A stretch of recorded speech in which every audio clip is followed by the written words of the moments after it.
성경을 쭉 읽다 보면은 가끔 참 당혹스러운 그런 부분들을 만나게 됩니다. 아마 오늘 본문도 그 중에 하나가 아닐까 생각이 되는데, 예수님 당시에 예수님을 따르는 사람들, 예수님이 세우신 12명의 제자들 외에도 많은 사람들이 주님을 따랐습니다. 그 사람 중에 한 사람이 주님께 나와서 이런 요청을 했어요. 나로 하여금 먼저 가서 자기 아버지 장례를 치르고 주님을 따를 수 있도록 허락해달라. 이런 요청을 했습니다. 그러자 주님께서 의외의 반응을 보이셨습니다. 죽은 자들은 그들의 죽은 자들로 장사를 지내게 하고 너는 나를 쫓아라, 따라라. 그렇게 말씀하신 내용이 오늘 본문 중에 나오고 있습니다. 이 말씀을 문자적으로 이렇게만 생각을 하면은 주님은 우리가 오직 하나님의 나라의 삶만 살기를 원하시고 또 가족을 돌보는 일에는 아무런 관심을 갖지 말라, 그렇게 말씀하신 것인가? 또 신앙생활과 부모 공경은 병행하거나 또 조화를 수 없는 것인가? 이런 불편한 의문을 가질 수가 있습니다. 그리고 또 이런 반발심도 가질 수가 있죠. 어떻게 부모가 돌아가셨는데 모른 채 하라고 이렇게 말씀하실 수 있느냐? 정말 이 주님의 말씀이 이것이 주님의 진의냐? 그런 생각들을 우리가 품을 수가 있습니다. 사실 당시 주님 당시, 그러니까 1세기지요. 1세기 유대인에게 죽은 사람을 장사 지내는 것은 최고의 선행으로 생각을 했습니다. 후기 유대교에 와서는 모든 종교적 의미에 우선하는 것으로 간주를 했습니다. 심지어는 아직 장사 지내지 못한 시신 앞에서는 지난주에 제가 말씀을 드렸던 쉐마 명령, 그것을 지키지 않아도 된다. 그렇게 이 얘기를 할 정도였습니다. 그러니까 죽은 자를 장사 지내는 일이 그 무엇보다도 중요하다. 그런 의미 아니겠습니까? 하물며 자기 부모를 장사 지내는 일은 말할 것도 없는 것이죠. 주님도 유대인이십니다. 그리고 누구보다도 율법을 소중히 여기시는 그런 분이셨습니다. 물론 주님은 율법의 의미를 바르게 그리고 보다 깊게 재해석해서 가르치시기는 했지만은 율법 자체를 훼손은 시키거나 아니면은 또 무시하는 적은 한 번도 없었어요. 오히려 반대자들이 주님께 그런 공격을 했죠. 율법을 무시한다. 또 율법을 파괴하는 파괴자다. 그렇게 이 얘기를 했을 때 주님께서 뭐라고 답변을 하십니까? 나는 율법을 폐지하러 온 것이 아니고 율법을 완성시키기 위해서 오셨다. 그렇게 답변을 하셨습니다.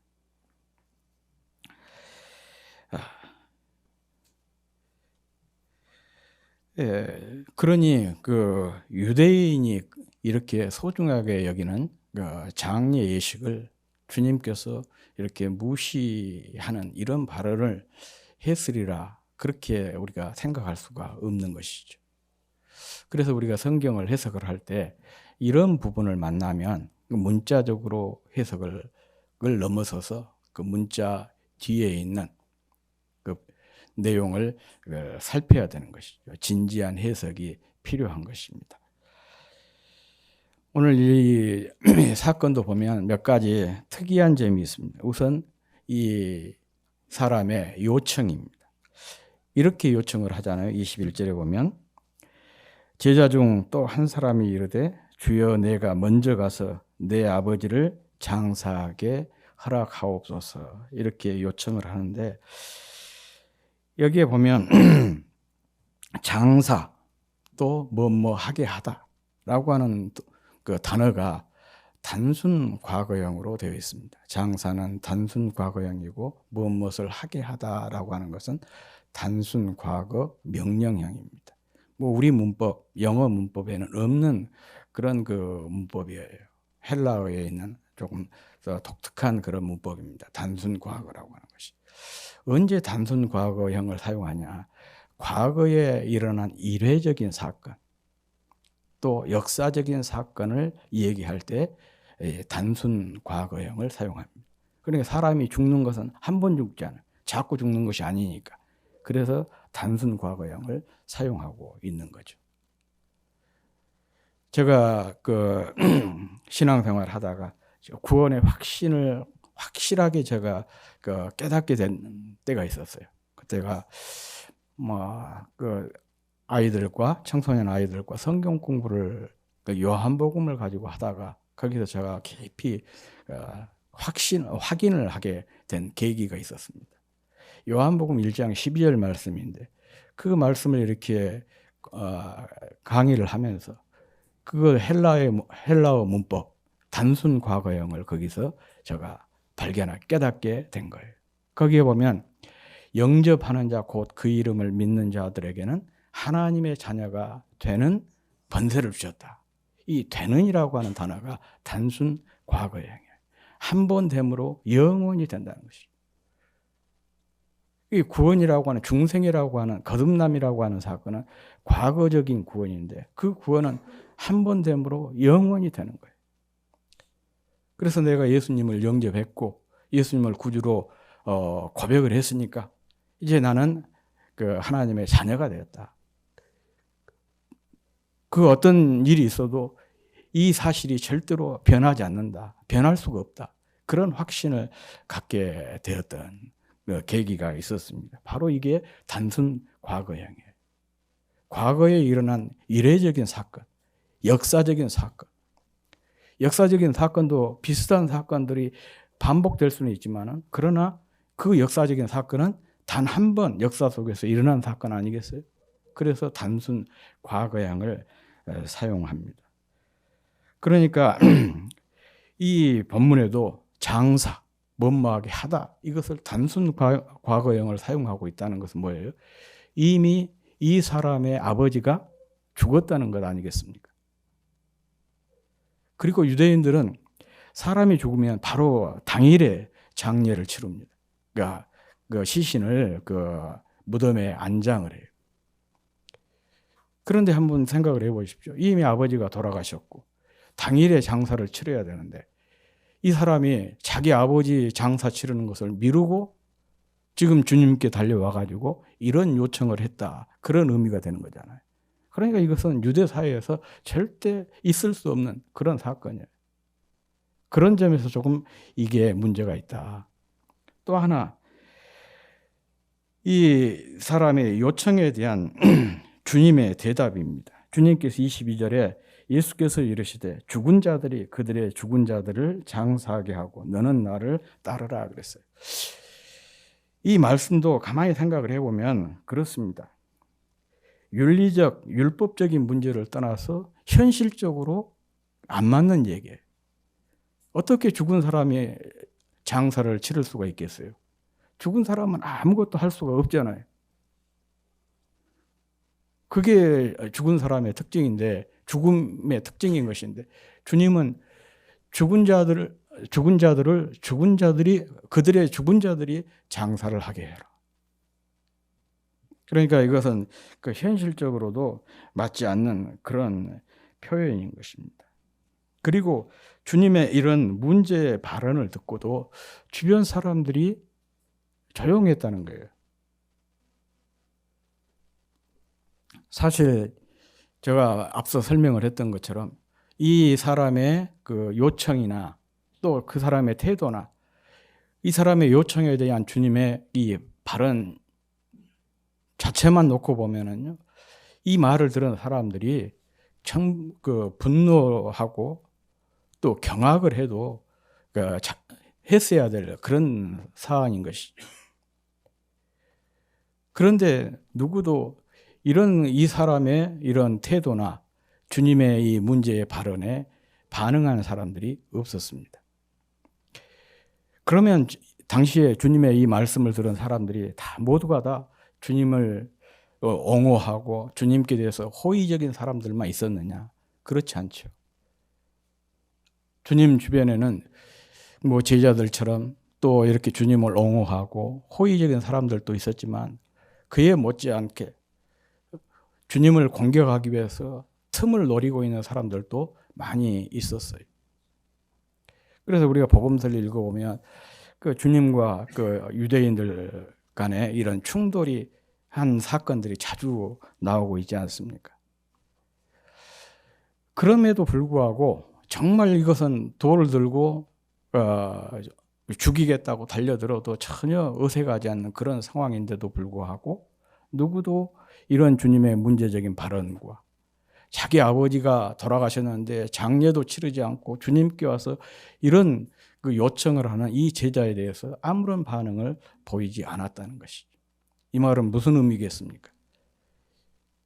전혀 이 사람의 태도나 주님의 이 발언이 문제가 되지 안 했다는 그런 그 뜻이 아니겠습니까? 이런 점에 그 미루어 봤을 때 우리가 생각하는 장례 그리고 당시 1세기의 그 유대인들의 장례 문화가 조금 다를 수 있겠구나라고 하는 내용을 우리가 유추를 해볼 수가 있는 것이죠. 그리고 실제로 1세기 주님 당시 그 유대인들의 그 장례 문화를 이렇게 살펴보면은 오늘 본문이 더 확실하게 이해가 됩니다. 유대인은 임종의 순간에 그 임종자의 방을 떠나는 것은 그에 대한 모독이라 그렇게 생각을 했습니다. 그러므로 임종의 순간이 다가오면 이 임종자의 방을 떠나지 않고 지켜봄으로써 그에 대한 최고의 경의를 표했습니다. 또 이렇게 임종자에게 최고의 경의를 표하기 위해서 그가 숨을 거둔 후에 무덤에 묻히기까지 계속해서 시편을 낭송해 주는 그런 그 관습이 있었습니다.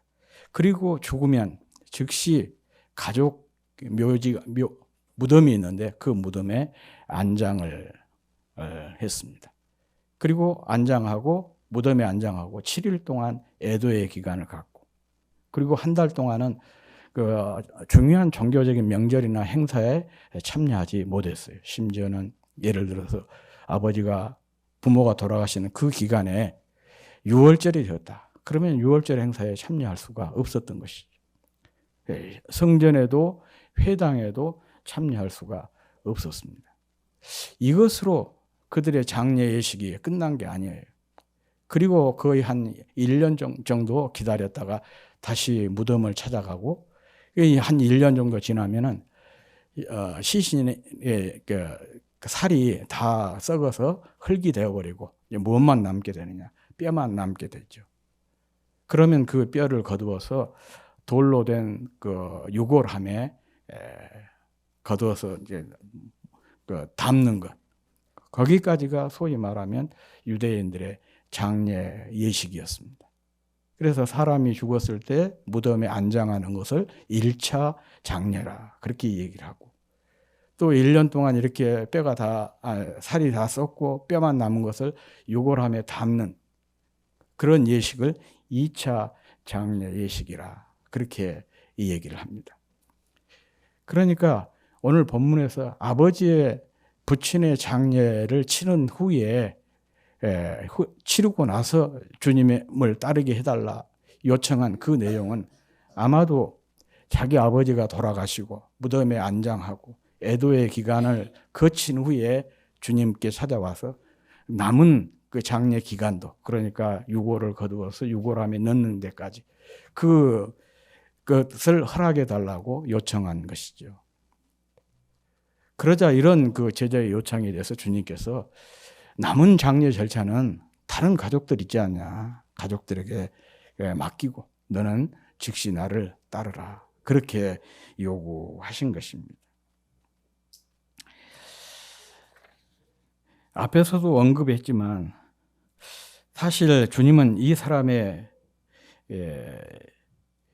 요청을 듣고 이 사람에게 직접적으로 대답을 하셨지만은 그 대답은 그 사람의 요청에 대한 직접적인 대답이 아니고 그의 이 요청을 한 단계 더 업그레이드 시켜서 제자도와 관련된 그런 답으로 내용으로 대답을 하게 된 것입니다.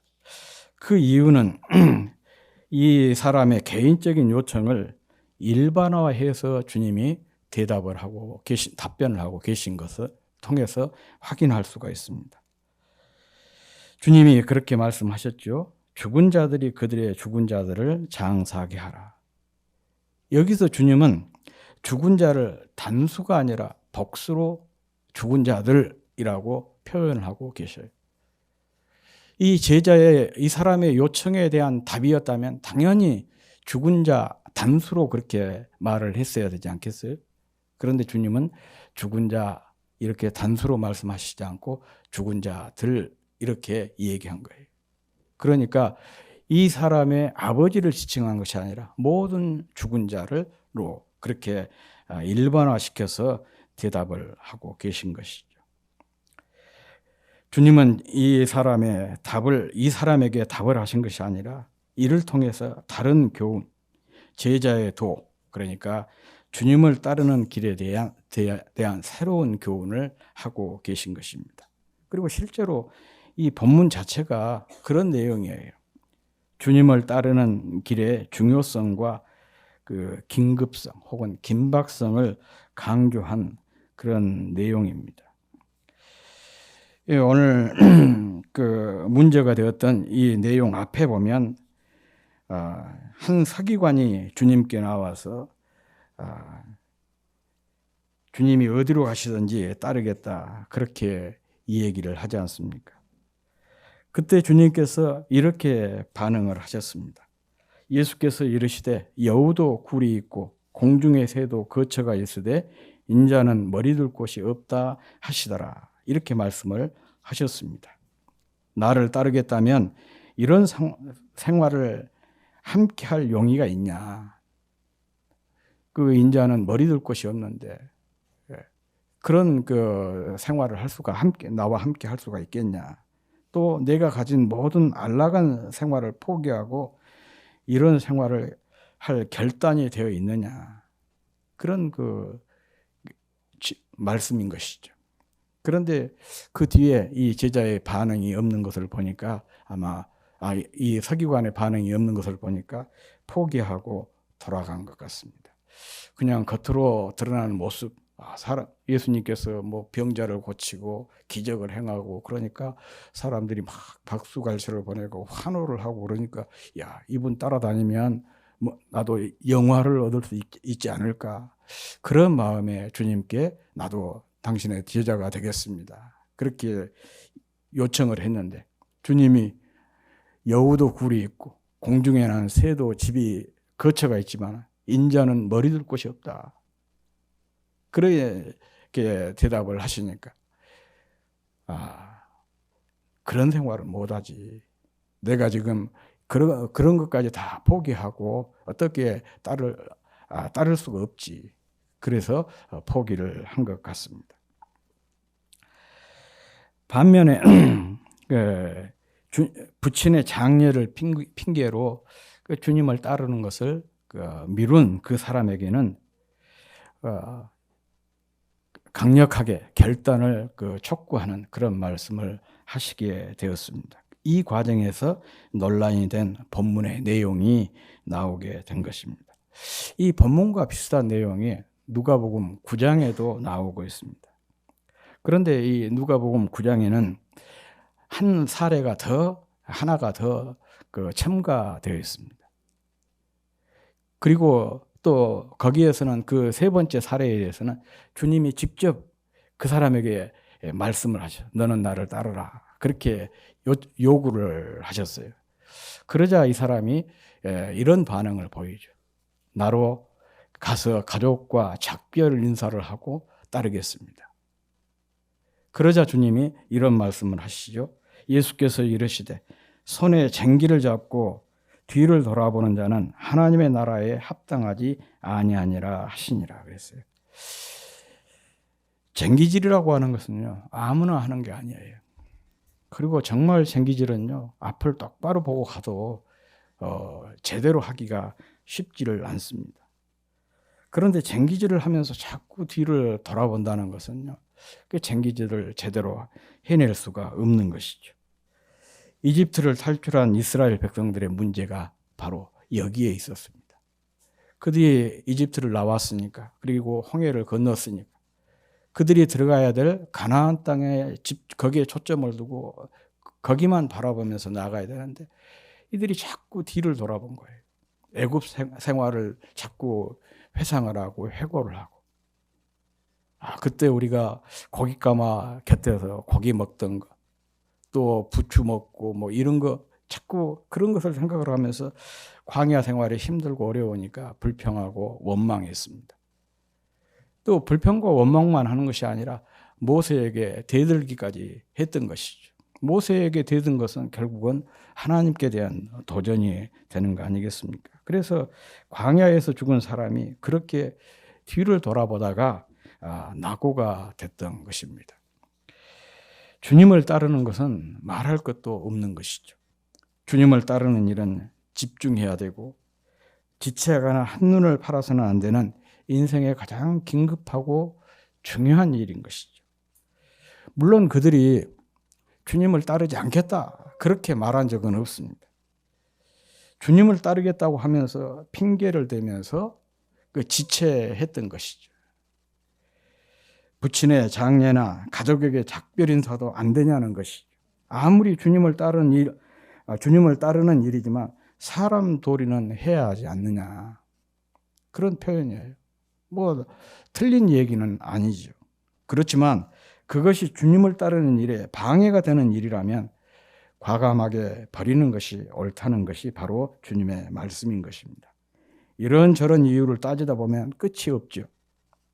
주님을 따르는 일은 그 무엇보다도 긴박하고 집중력을 빼앗기면 안 되는 소중하고 절대적인 일이기 때문에 그렇습니다. 우리 생명이 이 세상으로 전부라고 한다면 인간의 도리를 하는 것은 너무 중요한 것이고 당연한 일이 되겠지만 우리의 생명이 이 땅으로 전부가 아니에요. 우리에게는 또 다른 생명이 있는 것이죠. 이것을 믿는 사람들이라고 한다면, 영생을 소망하는 사람들이라고 한다면 그 영생을 위해서 이 땅의 것들을 포기하고 또 끊어내야 될, 그래야만이 영생을 축복할 수가 있지 않겠습니까? 바로 오늘 본문은 여기에 초점을 두고 우리에게 말씀을 하고 있는 것입니다. 그러므로 따름은 단절이고 포기입니다. 그리고 순종입니다. 이것을 해내지 못하면 결코 따를 수가 없습니다. 그래서 따르지 못하고 핑계를 찾고 자꾸 조건을 달게 되는 것입니다. 이런 문제도 있고 저런 문제도 있고 하면서 말입니다. 우리가 흔히 동행이라고 하는 말을 참 좋아하잖아요. 동행. 그런데 이 동행이라고 하는 것이 참 중요하고 중요한 일이죠. 우리가 주님과 동행하는 것, 하나님과 동행하는 삶 참으로 소중하지만 그런데 이 동행의 전제가 뭐냐? 따름이에요. 주님을 올바르게 따라가야 동행의 삶을 이루어가게 되는 것이잖아요. 따름이 안 되면서 어떻게 주님과 동행할 수가 있겠어요? 그래서 오늘날 보면은 신앙 생활을 하면서 이런 게 전도가 된 것이 참 많이 있어요. 왜곡이 된 것이 많이 있어요. 그러니까 어떤 말이 좋으니까 그냥 그 말만 자꾸 되뇌인 것이. 동행하기 위해서는 반드시 따름이 있어야 됩니다. 잘 따른 사람이 결국 주님과 동행하는 삶을 살아낼 수가 있는 것이고, 이렇게 주님과 평생을 동행하다 보면 에녹처럼 죽음을 넘어서는 그런 삶이 가능해지는 것이죠. 아무튼 무엇보다 주님을 따르는 일에 집중하는 우리가 될 수 있기를 바랍니다. 뒤를 돌아보는 자가 아니라 주님과 주님 나라에 초점을 두고 거기에 올인하는 거예요. 마음을 다하고 뜻을 다하고 성품을 다 거기에 쏟아붓는 것. 이것이 바로 올바른 신앙생활인 것입니다. 건강한 신앙생활이에요. 그래서 주님 보시기에 신실한 성도, 또 신실한 사람으로 드러나게 되는 것입니다. 그 주인공이 저와 여러분이 될 수 있기를 주의 이름으로 축복합니다.